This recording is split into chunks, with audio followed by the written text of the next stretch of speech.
Hello and welcome to the Front Row Back Row podcast. My name is Dr. Owen Campbell, and with me, as always, is Dr. Brian Wolf. And together we are Physiogrowth. Now, Physiogrowth is our company that really works to help build and scale practices with physical therapy owners. We have a mastermind group that we do a weekly Q&A where like-minded entrepreneurs can get together and really work on more of like the building your practice, scaling your practice model. And it's just we just got off a call a few days ago, and it's just amazing to see kind of the goals that we're setting for the year and things like that for all of our members. So it's a great thing. I would encourage anybody to check out our website www.physio-growth.com. But today we are going to be talking about insurance, right? And the big thing that you listen to back and forth is cash pay PT versus insurance pay PT. And if you talk to some people out there, they'll say, well, that's just, I mean, nobody's a credit card hardware store versus a cash hardware store, right? So it's about how you get paid, but there's a lot more to it when there's a third party payer. And it's when we talk to our mastermind group and we talked about people who want to scale and how they're building, one of the biggest levers that you can pull to achieve real scale, and we talked about this in a previous episode, is taking insurance. Now, if you think about insurance, right, everybody on your street probably has some level of insurance, and almost all of those will cover physical therapy sessions. So it is a small piece of the pie of people who actually want just cash based services. So if you are looking to have multiple clinics, things like that, that you want to grow an asset, it is something that you can't just say, well, I'll never do it, right? Because as we talked about a few episodes ago, it's really hard to scale cash pay. But I have a lot of unique kind of experience with this as the life of a cash pay PT. Yeah, Because exactly. before we came to this, as a lot of our listeners will know, I did this. I've opened a cash pay mobile company in the last year, and let me tell you, the holidays are not fun when you don't have a 3 years of referral partners just calling you randomly. I Yeah. had about 4 calls today, and I didn't get like a single one for 3 weeks. So that was fun. Yeah. But the before all this, I was a regional director in a company. We took it from 6 clinics to 25, and there was an 8-figure sale. Right. So the owner made off really well. And then I went to a much bigger company, and then I worked up through their pipeline. And then, unfortunately for that, I didn't want to move. I had 2 kids, and they gave me an opportunity to be a regional director for them, but it was in Iowa, and I didn't want to move to Iowa. So then I said, well, I decided I wanted to open my own practice. So, and then I texted Brian about a podcast. So we're here.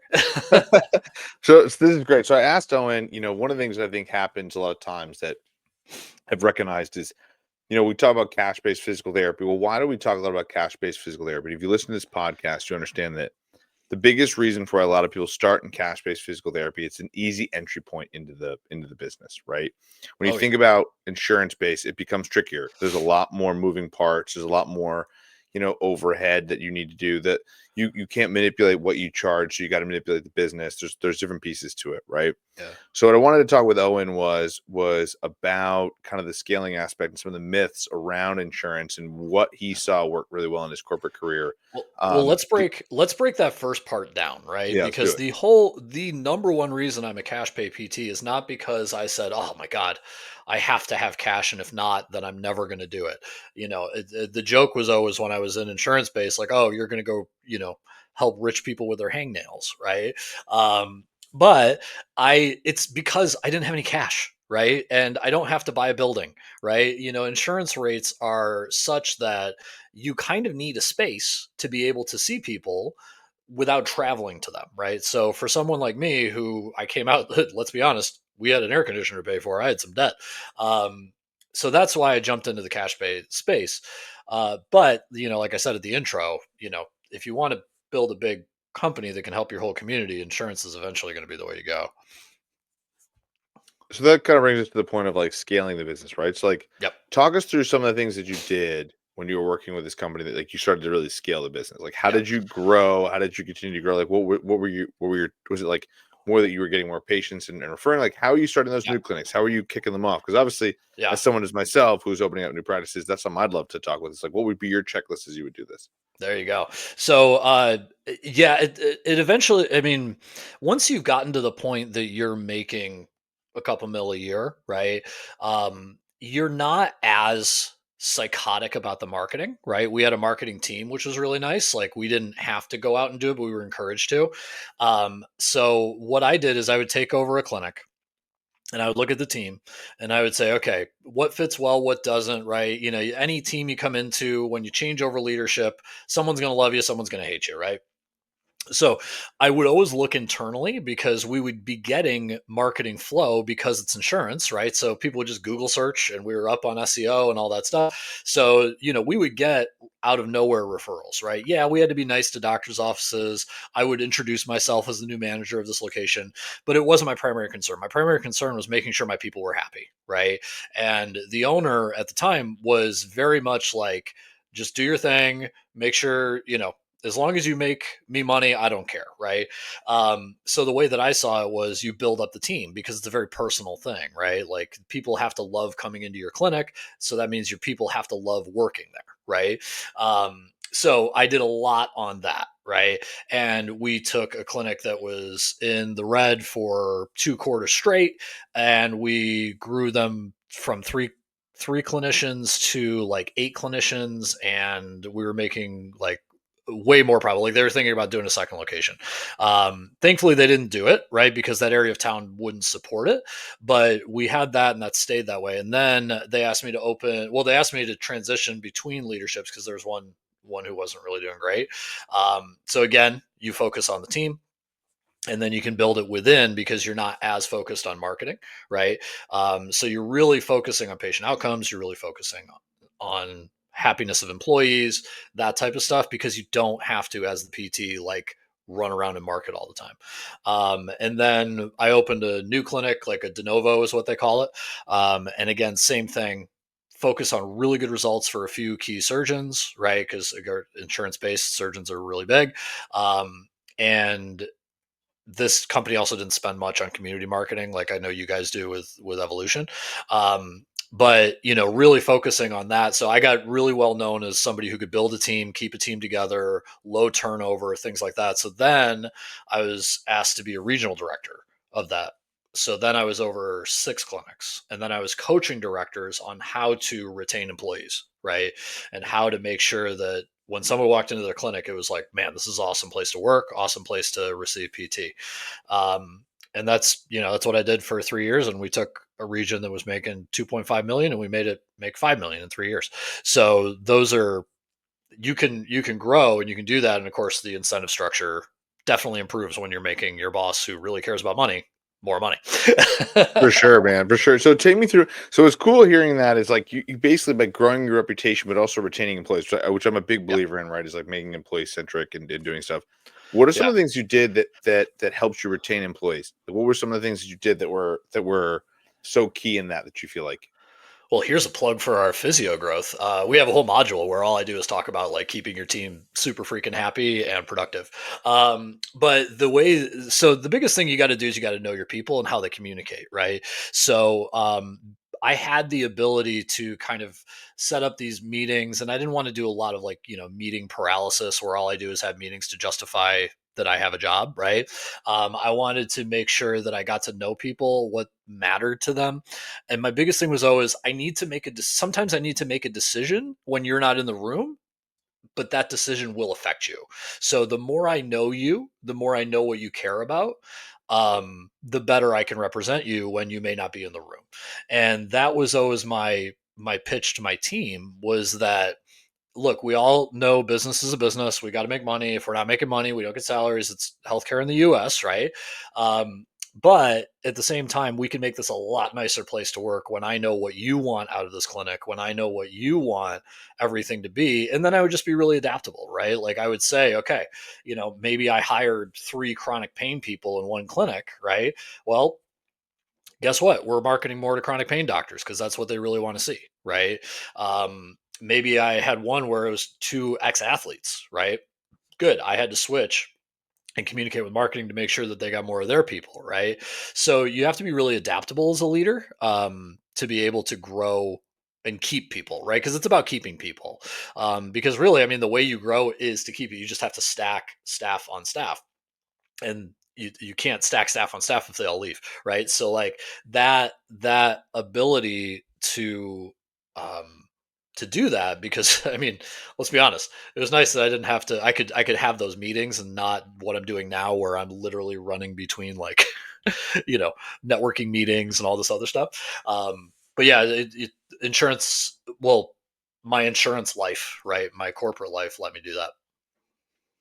It makes sense. I mean, if you think about what you're doing and how you're running, I mean, one of the things I think that is big for insurance-based PTs is, especially when you're running from person to person doing different stuff, it's like, oh my God, like the house is on fire all the time, right? So, Yeah. I think one of the things that I hear all the time from my staff is the drive-by meetings, right? So I think a lot Yep. of times we have these. One of the things I try and do now is I try and have FaceTime with every single one of my PTs every single Mhm. week. I think it's Yep. super important to understand what their goals, how they're driven, what they're looking to do, and how to grow. What are different ways that you found to motivate them to keep growing themselves, like within the clinic? What were some things that you did? Because I feel like a lot of times I feel like people leave because they feel stuck. Yeah. So what are the ways that you make them feel that they have growth or they're not stuck and that kind of thing? So my tagline was build your practice within your practice, within a practice, right? So we give you the building, we give you the insurance contracts, but you go out and find that doctor. You go out and find that community that you want to serve, right? And we'll do as much as we can within our budget to help you, right? So like we wouldn't, if I had one guy who really wanted to do, oh God, what was it? I think it was soccer, right? And we did not have in our budget to sponsor every soccer team this side of the 101, right? But we did have in our budget to allow him to like go for a few hours once a week to like PSG's academy, right? Like to make a good connection there. So for him, he was like jacked up about that, and then he was able to, get more soccer players through that. And then we, if he said to me, I want to go do marketing, I said, great. I didn't say you need to go to a doctor's office for this. I said, as long as you bring me people, I do not care, right? Just make it make sense on the back end, right? So we would really push the practice within a practice, and we would coach a lot on how you can market yourself within a company. And I would always kind of point to like the big, at the time, again, this was 5-10 years ago, where you had kind of these big name PTs that did all the research, and a lot of those people work for somebody, right? But it's because they did the research, they worked with teams, they did all that stuff, that they have that name and reputation. So I would always kind of point to that, like, you can do it. And would you do it mainly through networking? Is that what you'd usually use? Like, hey, go and network. No, well, yes and no. So, like, we had some people who were like CrossFit nuts, right? And this was before like every CrossFit box had a PT in it, or like four PTs stopping by. And we would just be like, all right, man, like, just find some way to get them over here. And then they would say, well, and we would look and say, okay, look, what's the closest one, right? Now we wouldn't give them a gym membership, right? Because that can be abused a lot. Like Yeah. everyone's then your Planet Fitness gets paid for, and we get nothing from that. But we kind of watch the referrals and we track the referrals. And if that PT was bringing in two new people that we otherwise wouldn't have gotten every month, like, heck yeah, we're a little bit more fine. We'll find the money in the budget to get you, over there twice a week, Figuring out what right? makes them tick, right? Exactly. Yeah, yeah. Or like, is there a discount we can offer, right? With insurance contracts, sometimes it's hard, but things where you say like, okay, we'll give like a referral bonus, right? You can do that pretty easily. It's $25 gift card, $50 gift card, or something to anybody coming from X gym, right? Yeah. Something that makes it so that that person, they have to make the contact, but then we give them the financial backing to be able Yeah. to keep the contact. Yeah. No, I agree. And as far as like money, talk the money. Like how did the money stack up? And again, I asked you just to be personal. I hope you're cool with it. But like Oh, you talk. Oh, you're how the talking. money. You want my salary? All right. Well, it's not even that. Like talk about people because I Yep. think I think there's a thought process of I go to cat. I'll give you a great example. Someone Yep. in cash base once was like, they asked in our group we heard about, right? Like they're asking for like a salary out of the gate of like 160, Yeah. right? And people need to understand that like that's not how cash PT works either, right? Like Yeah. what Owen just talked about was the length of an employee staying with a company is what allows the company to pay them more money. It's that simple, right? Yeah. Unless you're a big conglomerate like machine and you're going to come in a regional director position inside of it. But even Yeah. Owen will tell you the story that he wasn't one of the main guys. So a lot of times the length you spend with a company, if you're going to climb the corporate ladder, matters a lot. Yeah. So the reason I'm asking you, Owen, is one of the things that you and I have talked about off here, we haven't really chatted about, is if you work for a company, you work for a Yeah. corporation, there is the ability to move up within an organization and make more money based off your reputation, because there is a value to Yeah. people that basically, like, again, take someone like myself. If I hire an employee and they stay with me for 5, 10 years, I know they're going to have a huge reputation in the area, and lots of doctors are going to like them, and lots of people are going to like them, and they're going to be busy all the time. So I know I can pay them more money.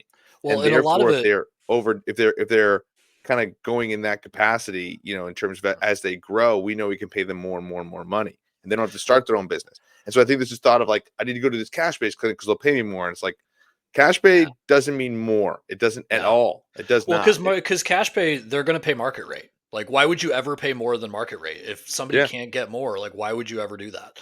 So, like, yeah, I see that a lot with like they're like, well, if I work for a cash pay company, I'm going to have a much higher ceiling, and it's like, it's no, not how what's that going to works. happen is you're going to realize that you could just leave that cash company, bring those patients with you, and then you have to do all the marketing yourself after that first 5 months, right? So, Literally. like, By the way, sorry to interrupt you. yeah, Literally, just had this happen. That's what sparked this conversation with Owen. Literally had yeah, it happen, and the employee said to me, "I'm going to get more. I'm going to get these. I'm going to move to this area. I'm going to get them, and as I build up, I'm probably going to leave them and take the clients with me and go start my own thing." And I was like, "This is exact." And again, like for but you me, I'm can't like, scale whatever. cash. Like then, good riddance Yeah, from you leaving me, right? yeah, Because at the end of they're the going day, to do it like to you anyway. exactly. That's Yeah, the thing about cash-based physical yeah, therapy. It's a lot harder to start an insurance-based thing. So if you've done yeah, the work and have an insurance-based practice, yeah, you have less likelihood of someone leaving and stealing all your clients. yeah, That being said, in the cash-based world, you are much more volatile, because the reality is there's no barriers to me taking my clients with me and going yeah, and starting my own shit. And so yeah. that's the reality. So anyway, that's part of why I So think insurance is also really good, is that if you have an insurance-based piece, it's a little bit more protective and you're a little more insulated within your company. But well, and I want we teased a little bit the numbers too, and like so I started off way back when, 15 years ago, making 60,000 as a It's new amazing. Those PT. were the salaries back then too, right? As a new grad, like I remember making 55, I think, Yeah, 15 years yeah. ago. Well, I was only 60 because I was in New York City. Upstate they were at 50.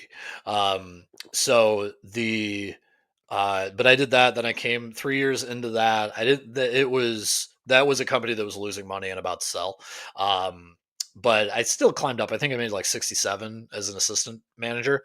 Came to Arizona as a director and made 70, right? Which is compared to New York City, 70,000 here versus 70,000 in New York City it's a huge pay raise. So I was like, hell yeah, let's go. Um, Now, and this is what I talk about, like ownership matters, right? Because I've been under private equity and I've been under a sole or like a LLC ownership, right, where like the founder is part of the decision making. My owner in the first one, you know how I said she was like, I don't care, just make me money. Well, if I did that, she was really good about like profit sharing, and she jumped me up real quick to like 95, 96,000 within like a year or two, right? Because she saw I proved that I could build a clinic, right? I proved that I could bring in doctors because I was good and I was keeping them. So like referral numbers came in. So I was showing her this is a good, investment of your money. And then, as we grow, it was, I had some years where everything basically came down to what your percentage and profit sharing was, right? And what was important to me is I wanted a higher base, right? Because I get a house, kids, things like that.